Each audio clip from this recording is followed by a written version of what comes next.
दोस्तों, आज मैं आपको चाय में चीनी तो डालो बहू कहानी सुना रही हूँ।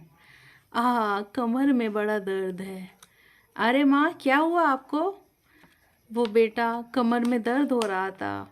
अरे अब बुढ़ापा जो आ गया है, कुछ ना कुछ तो लगा ही रहेगा।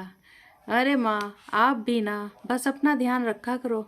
माँ कहती है, बेटा चाय तो बन गई है, समोसे तैयार हैं क्या? हाँ माँ, बन गए हैं, बस 2 मिनट और।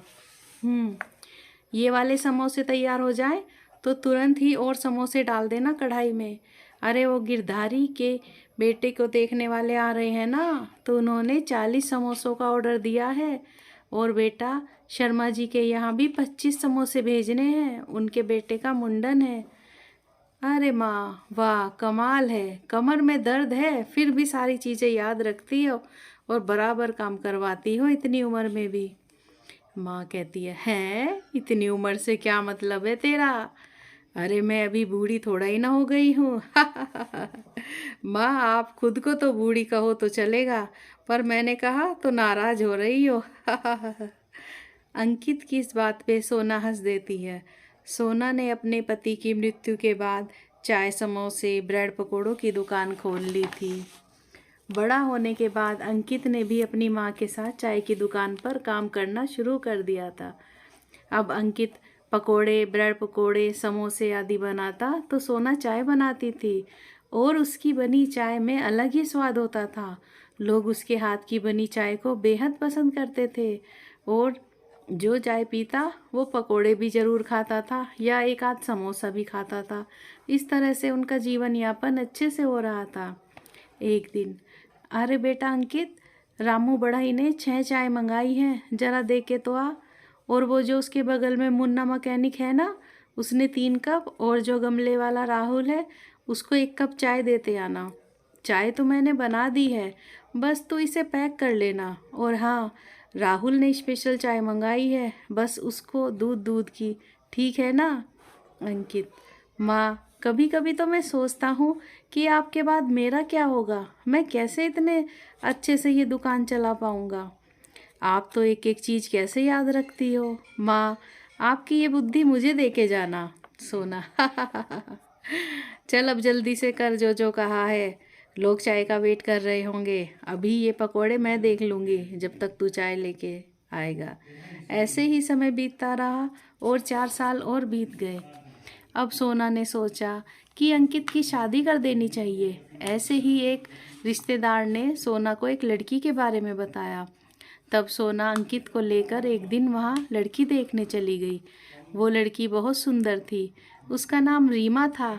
अंकित ने तो देखते ही उसे पसंद कर लिया, और सोना को भी रीमा बहुत पसंद आ गई थी।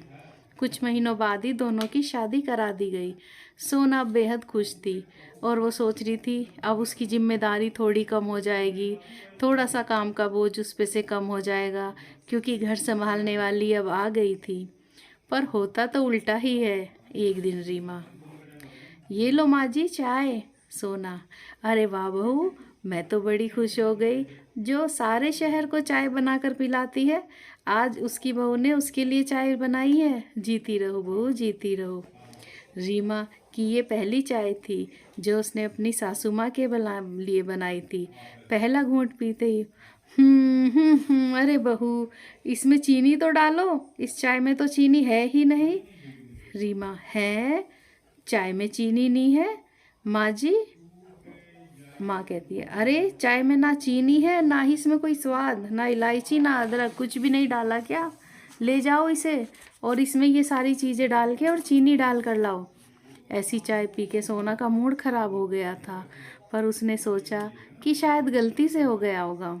फिर उसी शाम अंकित, अरे रीमा, ज़रा चाय तो बना दो अच्छी सी, मैं हाथ मुँह धो कर आता हूँ।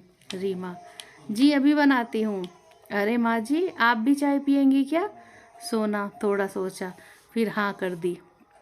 थोड़ी देर बाद रीमा चाय बनाकर ले आई। जैसे ही सोना ने पहली घूंट मारी, वो बोली, अरे बहू, फिर से वही चाय।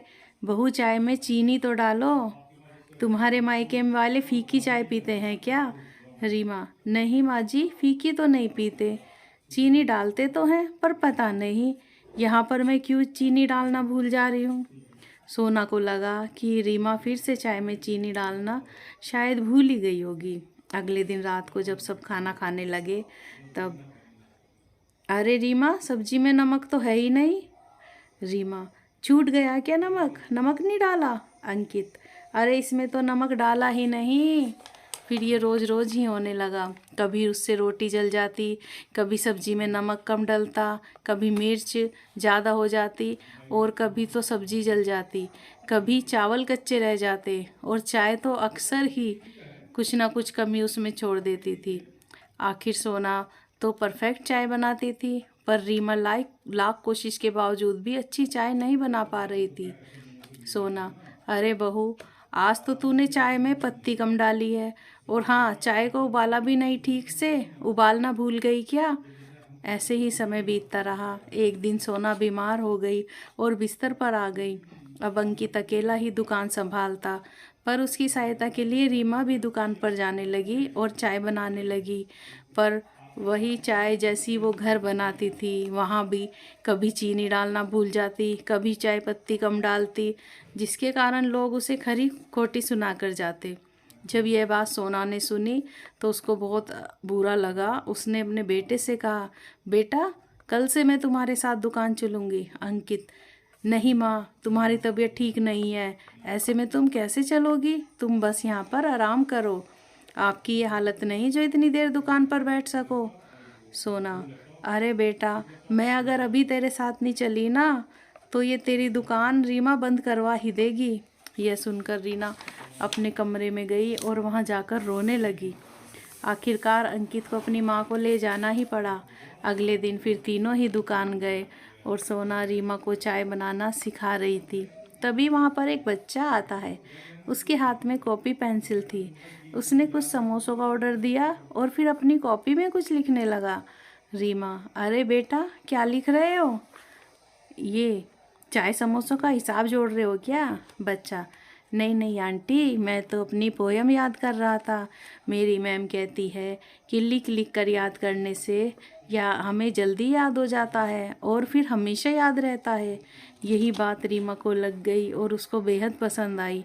अब से वो भी हर काम लिख कर करने लगी। सब्जी में क्या डाला है वो यह लिख लेती और जो छूट जाता वो बाद में डाल देती। चाय भी ऐसे ही करती वो, उसमें क्या क्या डाला है वो सब लिख लेती, फिर देखती कि क्या छूट गया है, फिर वो उसमें डाल देती। ये आइडिया उसको बहुत काम आया और 2 महीने बाद अब उसे सब कुछ याद हो गया था। अब तो उसे कॉपी पर लिखने की ज़रूरत भी नहीं होती थी। एक दिन, माँ जी, ये लीजिए चाय। माँ जैसे ही एक घूंट पीती है, चाय में चीनी तो क्या सब कुछ बिल्कुल परफेक्ट डाला है? जीती रहो बहू, जीती रहो। हा हा हा हा। फिर रीमा भी हंसने लगती है, दोनों हंसने लगते हैं। हा हा हा हा। दोस्तों, अगर आपको ये कहानी पसंद आई हो तो like, share, comment and subscribe ज़रूर करें। Thanks for watching.